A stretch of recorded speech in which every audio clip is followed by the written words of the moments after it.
Hi there. Do you have a dashboard that uses filtering across multiple different widgets? Looking for a quick way to restore your dashboard back to its default state? Well, you asked and we listened. Let's take a look. You may have missed it, but ArcGIS dashboards now have a built-in reset button. No longer do you need to deselect multiple filters or refresh your browser. When editing your dashboard, click the Settings gear button to find the toggle option to turn on the Reset Dashboard button.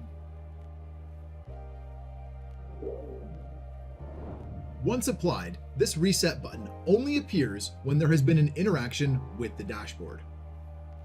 Resetting the dashboard clears any selections made on elements, returns the map to its default extent and all map tools to their defaults, and sets any tab and feature-based elements back to their first value.